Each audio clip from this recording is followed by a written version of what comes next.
18 number प्रश्न पर ध्यान दीजिए। इसमें कहता है कि मुंडा, माझी और मुर्मू तीन साझेदार हैं। अब थोड़ा नाम सुन के लगता होगा ये झारखंड में इस टाइप सब का टाइटल लगता है, ठीक है, झारखंड साहित्य सम्मेलन। जैसे अभी आप लोगों को अभी जो राष्ट्रपति है द्रौपदी मुर्मू है ना, तो देखिए तो नाम है ना टाइटल मुर्मू, उसी झारखंडे साइड सब में इस टाइप का टाइटल लगता है। जैसे आप दशरथ माझी का नाम सुने थे ना, तो माझी टाइटल है ना उसका, है। बिरसा मुंडा का नाम सुने हैं ना कि नहीं सुने हैं, तो ये टाइटल उधर का है, तो इस पर हंसने की बात नहीं है। चलिए, तो मुंडा, माझी और मुर्मू तीन साझेदार हैं। अभी राष्ट्रपति द्रौपदी मुर्मू बनी है तब ना मुर्मू टाइटल सुने हैं, नहीं तो पता चलता है कि मुर्मू भी टाइटल होता है, क्योंकि हम लोगों के परिवेश में इधर नहीं है वैसा नाम। चलिए, तो मुंडा, माझी और मुर्मू साझेदार हैं जो लाभ हानि को 5-3-2 अनुपात में बांटते हैं। उन्होंने 1 अप्रैल 2021 से भावी लाभों को 2-3-5 के अनुपात में बांटने का निर्णय किया है। वे निम्न पुनर्मूल्यांकन के प्रभाव को संपत्ति एवं दायित्वों के पुनर्मूल्यांकन मूल्य को प्रभावित किए बिना, अब देखिए इसमें कह दिया ना कि संपत्ति और दायित्व के मूल्य में जो परिवर्तन होता है उस मूल्य को प्रभावित नहीं करना है। मतलब संपत्ति और दायित्व के मूल्य को बढ़ाना घटाना नहीं है, लेकिन बढ़ने और घटने के कारण जो लाभ या हानि होगा उसका समायोजन करना है, ठीक है।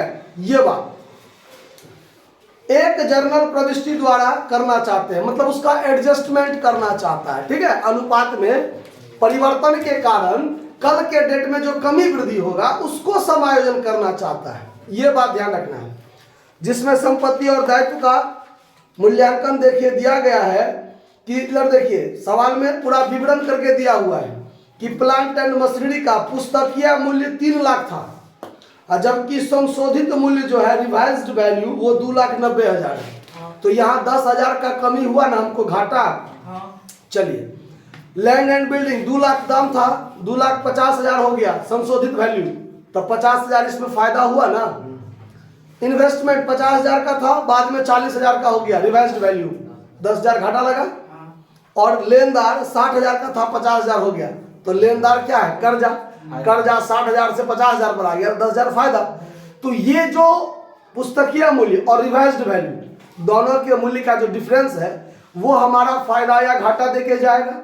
उस फायदा या घाटा को क्या करना है, प्रभावित नहीं करना है, रिवाइज्ड वैल्यू दिखाना नहीं है, लेकिन उसके कारण जो फायदा घाटा होगा उसको चेंज इन रेशियो में क्या करना है, एडजस्ट करना है। तो इसके लिए हमको सबसे पहला काम होगा calculation of change in ratio निकाल लेना, ठीक है। यहां पर 3 साझेदार हैं, इसमें पार्टनर का नाम लिखते हैं, इसमें ओल्ड रेशियो, न्यू रेशियो और इसमें चेंज इन रेशियो, ठीक है। 3 साझेदार है तो 3 कॉलम इधर खींच देते हैं। इसमें है, पहले है कौन, मुंडा, फिर है माझी और उसके बाद है मुर्मू, ठीक है। ओल्ड रेशियो क्या है सवाल में देखिए, तो ओल्ड रेशियो है 5-3-2, तो 5/10, 3/10, 2/10। बाद में 2-3-5 करना चाहता है तो 2/10, 3/10, 5/10। चेंज इन रेशियो कीजिएगा तो एलसीएम 10, 5 में से 2 गया 3/10, एलसीएम 10, 3 में से 3 गया 0/10, मतलब ये नील हो गया। मतलब नील का मतलब नो सेक्रीफाइस नॉर गेन, मतलब ना ही त्याग किया है और ना ही नाइदर और नॉर होता है, नाइदर सेक्रीफाइस नॉर गेन, ठीक है। मतलब ना तो त्याग किया है और ना ही प्राप्ति किया, कुछ नहीं हुआ है। अब यहां देखिए एलसीएम 10, 2 में से 5 गया तो -3/10, तो ये हो गया गेन और ये हो गया सैक्रिफाइस, क्लियर। अब हमको एडजस्टमेंट, देखिए इसमें रिवैल्यूएशन अकाउंट नहीं बनाना है, रिवैल्यूएशन अकाउंट नहीं बनाना है, बस उसके फायदा घाटा को देख लेना है। अब देखिए अब यहाँ पर हम लिखते हैं calculation of revaluation profit, revaluation profit या लॉस, ये देख रहे हैं हम लोग। अब देखिए प्लांट एंड मशीन पर प्रॉफिट हुआ है कि लॉस हुआ है? 3 लाख दाम था, 2,90,000 हो गया, तो 10,000 घट गया, तो लॉस हुआ ना। अब देखिए, अब यहां लिखते हैं loss on plant and machinery 10,000, ये माइनस में है, कॉस्ट में रख दिए। माइनस में है तो किस में रखिए? कॉमर्स में कोई भी चीज अगर माइनस में हो यानी घटाने वाली बात हो उसको कॉस्ट में रखा जाता है, ठीक है। अगर एक लाइन से हम रख रहे हैं तो घटाने वाले को कॉस्ट में रखिए, जोड़ने वाले को बिना कॉस्ट में रखिए, मतलब कॉस्ट में नहीं लगाइए। तो प्लांट एंड मशीनरी पर लॉस हुआ तो कॉस्ट में रख दिए। लैंड एंड बिल्डिंग पर फायदा हो रहा है ना, तो यहाँ profit on land and building 50,000 फायदा में हुआ। इन्वेस्टमेंट पर 10,000 क्या हो रहा है? लॉस। लॉस ऑन इन्वेस्टमेंट 10,000 क्या हो रहा है? लॉस। और profit on creditor, profit on इस पर 10,000 क्या हो रहा है? प्रॉफिट, तो ये प्लस में। अब देखिए ये दोनों प्लस में, ये दोनों माइनस में, तो 50 और 10 60,000 हुआ प्लस में यानी प्रॉफिट में, और 10 और 10 20,000 हुआ लॉस में यानी माइनस में। तो 60,000 में से 20,000 घटाएंगे तो 40,000 क्या आएगा? प्लस में ना, यानी profit on revaluation, profit on revaluation. आया बात समझ में? ये चीज की दिक्कत हुआ समझ में? ये 40,000 का हम लोग को एडजस्ट करना है।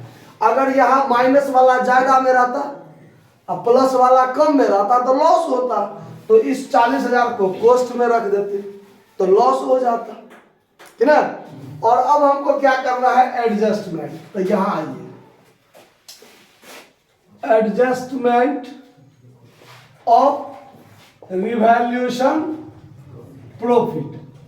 तो सिर्फ मुंडा और मुर्मू दुइयों का लफड़ा होगा ना, दुइयों के बीच में लफड़ा होगा ना। माझी तो कहा कि ना तो हम त्याग किए ना ही प्राप्त किए, तो हमारा तो कोई टेंशन ही नहीं है, ये दोनों आदमी को करना है। तो सबसे पहले मुंडा, मुंडाज शेयर कितना है? 40,000 गुने 40,000 गुने 3/10 12,000। और मुर्मू उसका हिस्सा हो जाएगा 40,000 गुने 3/10 तो 12,000 हुआ ना। अब एंट्री बनाएंगे, एडजस्टमेंट एंट्री बनाएंगे। तो देखिए जो माइनस वाला है, चूंकि लाभ हुआ है, क्या हुआ है? लाभ, तो माइनस वाला को डेबिट, प्लस वाले को क्रेडिट करना है, उसका पूंजी खाता। अगर यही लॉस रहता, रिवैल्यूएशन का क्या रहता? लॉस, तो प्लस वाले को डेबिट करते, अब माइनस वाले के कैपिटल को क्या करते? क्रेडिट करते। ये बात ध्यान रखना है। तो यहां करेंगे मुर्मूज, मुर्मूज capital account DR to Mundas, Munna ने मुंडाज कैपिटल अकाउंट, ठीक है। मुंडाज कैपिटल अकाउंट कितना कितना? 12,000 12,000। नरेशन इसमें क्या लिखिएगा? बीइंग, उतना नहीं लिखना है, कम से कम लिखिए। Being revaluation profit adjusted, divided यहाँ बांट नहीं रहा है, एडजस्ट कर रहा है, ठीक है।